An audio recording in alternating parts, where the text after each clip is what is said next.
Posso começar? Posso? Tá gravando? Tá? Meus amigos e minhas amigas, eu me apresento como candidato a vereador da nossa cidade. Isso mesmo. Eu gostaria muito de apresentar minhas propostas, de fazer acontecer em nosso município. Porque, na realidade, as pessoas que têm passado pela Câmara de Vereadores não têm feito, infelizmente, não têm feito nada, não têm tido compromisso com os bons costumes, com a moral.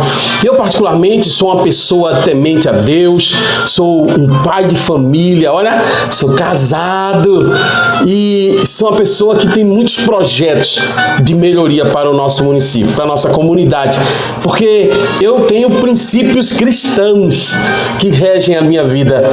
E você sabe, né? Quais são esses princípios cristãos? Temor a Deus sobre todas as coisas, amor ao próximo e solidariedade, né? Principalmente com a comunidade cristã.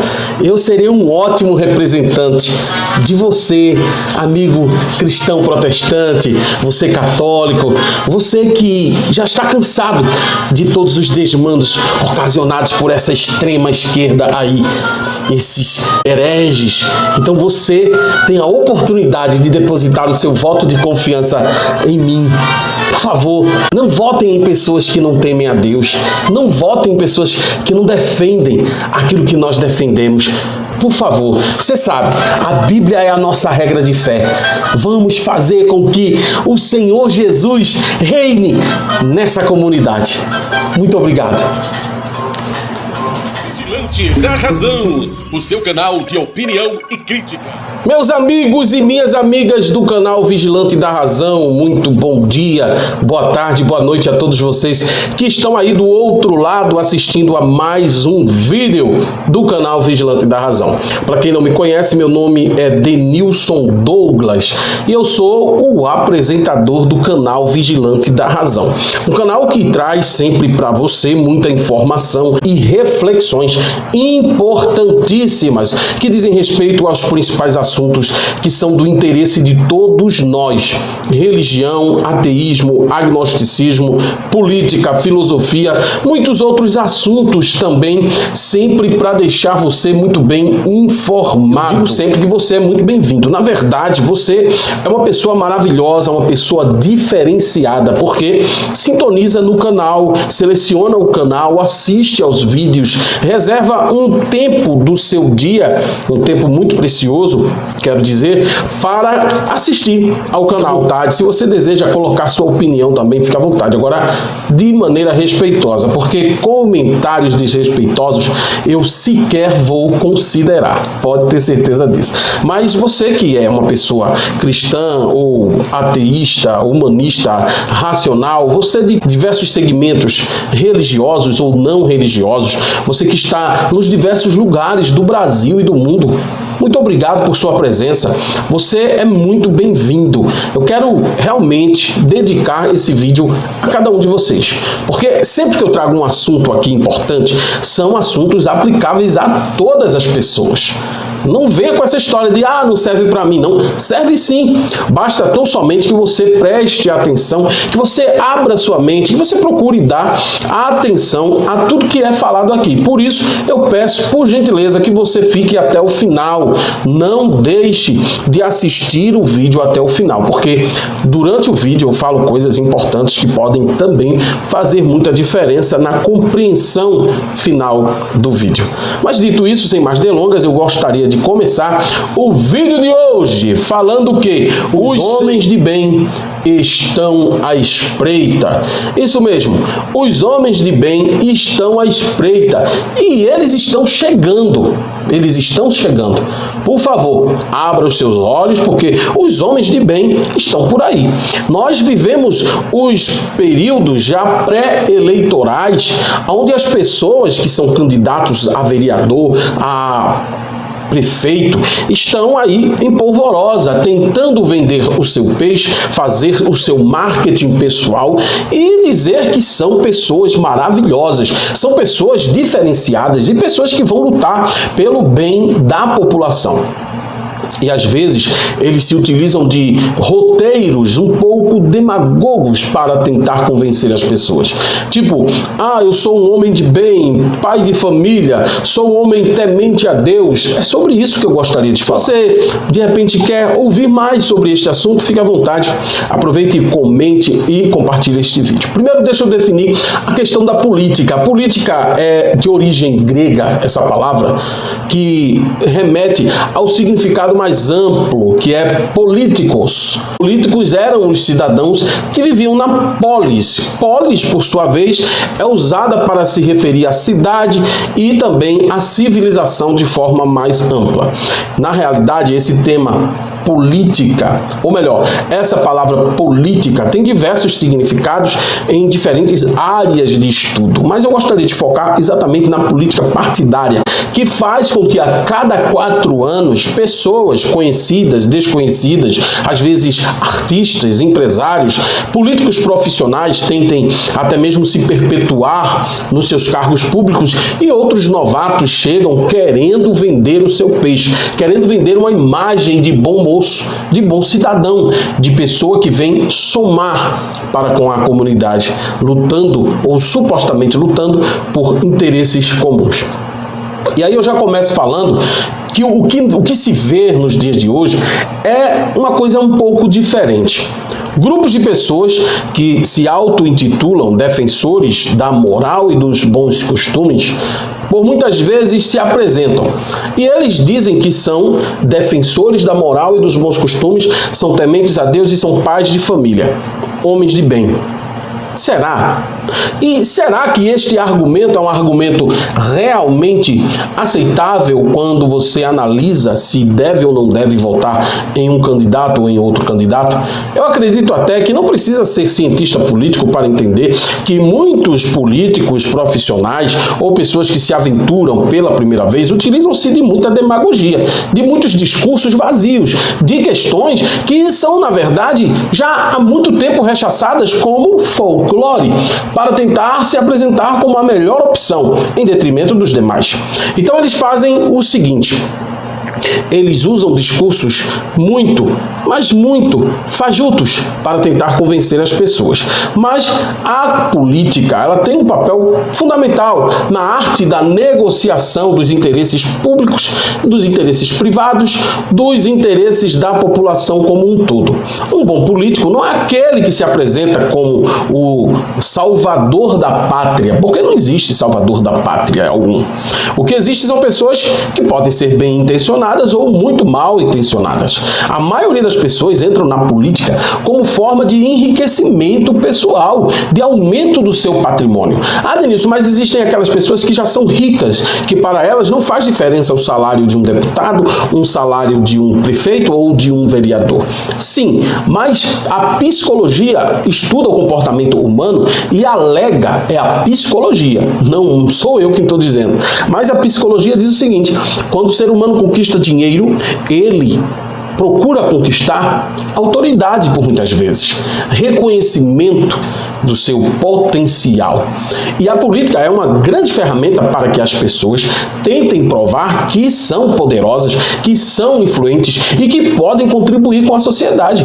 É um pouco de narcisismo, na verdade. Muitas pessoas acham que são elas as detentoras da solução para todos os problemas da humanidade. Imagine você que um sistema político que já está há séculos sendo explorado no país como o Brasil, um país de dimensões continentais, uma pessoa se apresenta como solução para todos os problemas da sociedade.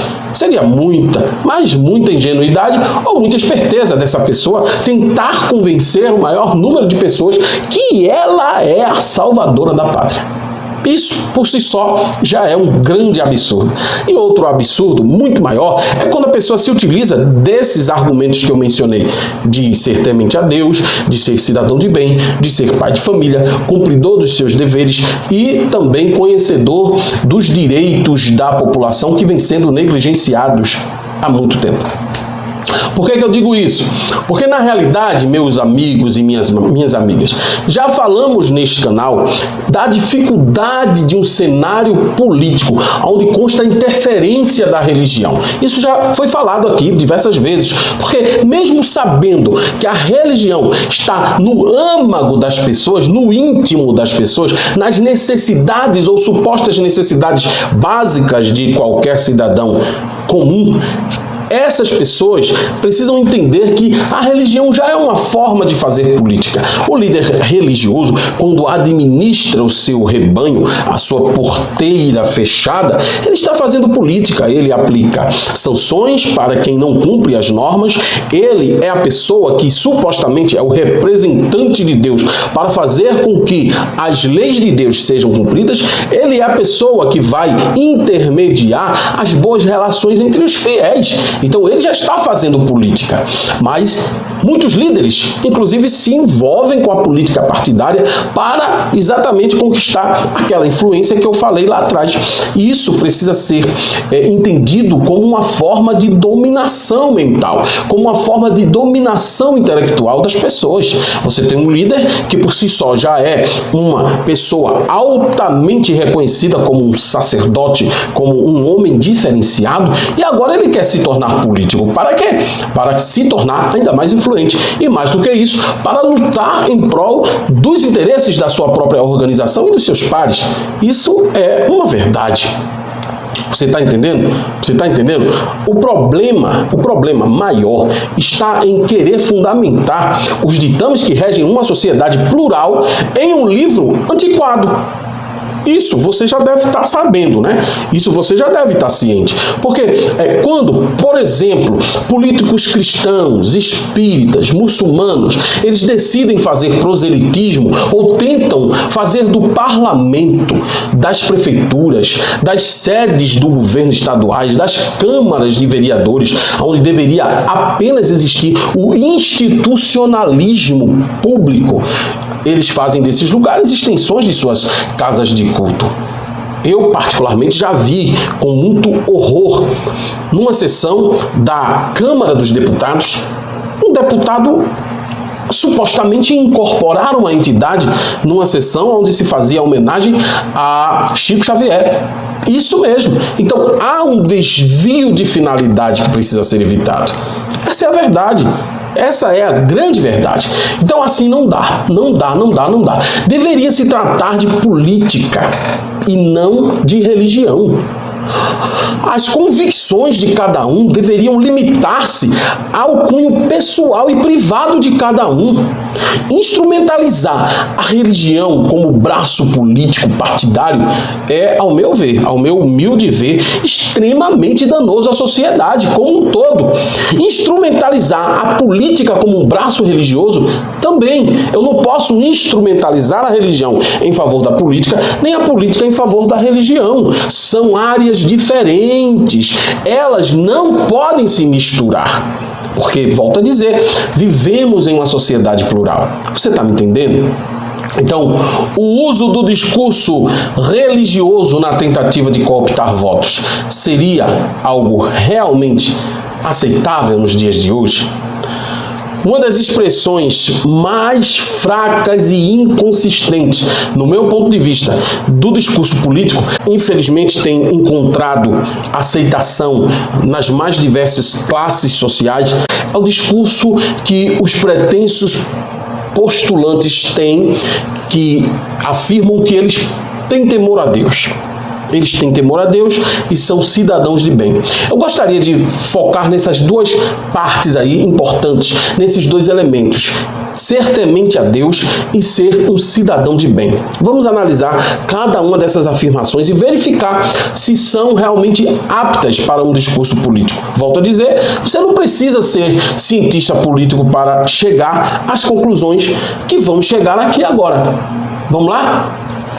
Ser temente a Deus, seja o Deus qual for.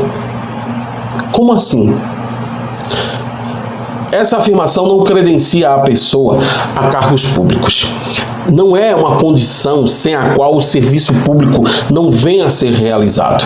Não pode ser tomado como critério para o êxito na criação de leis, na administração pública e ações que visam o bem comum.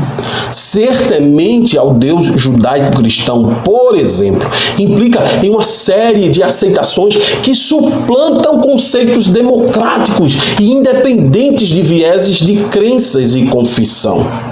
Porque, analise bem, todos nós sabemos que o Deus regional e tribal dos judeus tem um largo currículo que lhe imputa atos preconceituosos, discriminação, barbárie e favorecimentos indevidos.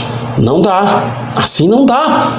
Utilizar-se de discurso cristão, pondo-se à parte o Antigo Testamento, é no mínimo descaracterizar os avanços da democracia, os quais, em tese, não toleram injustiças, desmandos, apologia à escravidão, misoginia e outros atrasos mencionados, defendidos e incentivados pela Bíblia.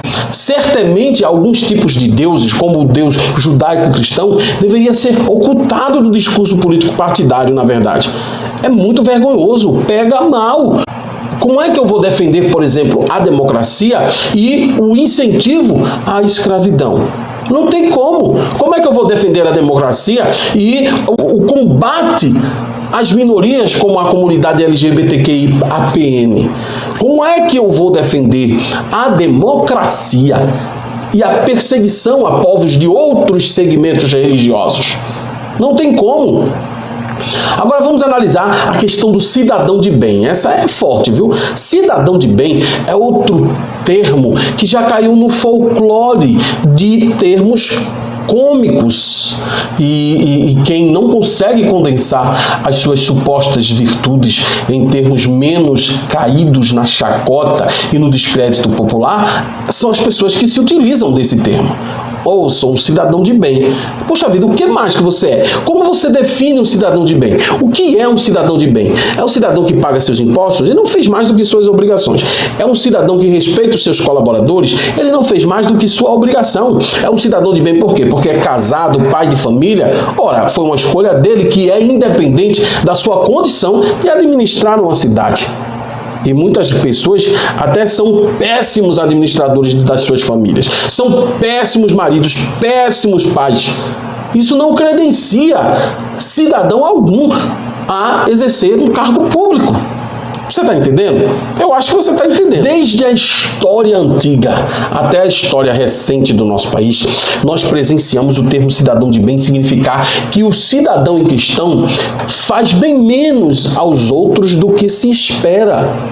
Homens influentes que alçam voo na política recebem esse apelido porque são bons cristãos, pagadores dos impostos, pais de família, pessoas ilustres do cenário social e econômico, pessoas que deram certo, entre aspas. Às vezes, levam em conta que os tais tiveram uma infância até mesmo muito carente, mas venceram na vida de forma honesta e ordeira, mas não consideram por muitas vezes os métodos utilizados para que essas pessoas conseguissem essa ascensão. Aí fica difícil eu entender que o fato dele se tornar hoje uma pessoa bem-sucedida o credencia para um cargo público, sabe? De maneira alguma. E mesmo que os tais sejam bons em suas áreas de atuação profissional, isso é um caso à parte. Você é um cidadão de bem porque você hoje é uma pessoa muito bem-sucedida, graças ao seu trabalho? Quais foram os métodos que você utilizou? Hein? E digamos que fossem, de fato, métodos aceitáveis. Você acha que é a mesma coisa administrar a coisa pública e administrar a coisa privada? Você acha mesmo isso? A coisa pública pressupõe o serviço público. A não valorização suprema do lucro e a valorização mais forte do serviço social. Ah, mas toda empresa tem a sua função social. Eu sei disso. Eu não sou idiota. Eu sei. Mas são características diferentes de administração. Tá certo? que você entenda isso. Denilson, então como eu vou escolher o meu candidato? Aí eu estou chegando ao fim do nosso vídeo de hoje para apenas informar. Se o sistema político fosse melhor estruturado e não oferecesse tantos benefícios financeiros a pessoas ineptas, às pessoas que não têm a mínima condição de ocupar um cargo público, acredito que seria mais fácil encontrar a virtude em pessoas que se candidatassem. Do jeito que está, fica difícil, porque as pessoas estão interessadas no salário do político e nas vantagens que acompanham o salário do político, e não no serviço público por si só, tá certo? Essa é a grande realidade. Eu estou generalizando porque é mais ou menos assim que a gente percebe a coisa, não é diferente. Se houvesse um critério, por exemplo, na triagem de intenções que submetessem os postulantes, se leis e projetos, requerimentos e emendas fossem mais assertivas e focadas não no autofavorecimento de pessoas que visam apenas o fortalecimento dos seus próprios impérios pessoais, como a religião, inclusive, faz muito bem. A religião cumpre muito bem esse papel de legislar em causa própria. Não é assim? Não é desse jeito que funciona? Daí, se esse cenário hipotético fosse uma realidade, talvez valeria a pena adotar métodos criteriosos para a escolha dos candidatos. Demanda um grande, um excelente, um grandioso trabalho. E, inclusive, temos barreiras legais que nos impedem a investigação mínima da vida dos postulantes, da vida pregressa dos candidatos. A Justiça Eleitoral até permite que você tenha uma noção do patrimônio desse candidato, dos seus antecedentes criminais e também de suas contas partidárias, né? E suas contas eleitorais. Mas isso é muito pouco. Inclusive, já ficou provado por A mais B que há uma burla muito grande. Eles colocam seus bens em nome de laranjas e ficam isentos, por exemplo, de declarações que o comprometam como pessoas detentoras de um grandíssimo patrimônio. Há pessoas que fazem isso, infelizmente. Então fica difícil. Os crimes que são aferidos pelas declarações e certidões de antecedentes criminais apresentam condenações por muitas vezes, e não apenas processos que estão em andamento. Existem mesmo aqueles candidatos que disputam sob júdice, né? Subjúdice, como dizem. Eles estão respondendo crimes, mas ainda não foram condenados. Se bem que a lei da ficha limpa promoveu um avanço significativo nesse ponto aí. Às vezes o candidato tem a candidatura barrada, mesmo com processos em andamento, sem uma decisão final. Mas isso é assunto para outro vídeo. O que eu quero dizer para você é o seguinte: não se iluda com conversa fiada de cidadão de bem, de temente a Deus. O Deus deles é o dinheiro. Pode acreditar, o Deus deles é o dinheiro e o poder que eles querem aferir estando ocupando um cargo público. Não se engane com relação a isso. O melhor que você tem a fazer, eu não vou aqui incentivar que você não vote, mas, se possível, verifique direitinho o candidato que você está depositando o seu voto.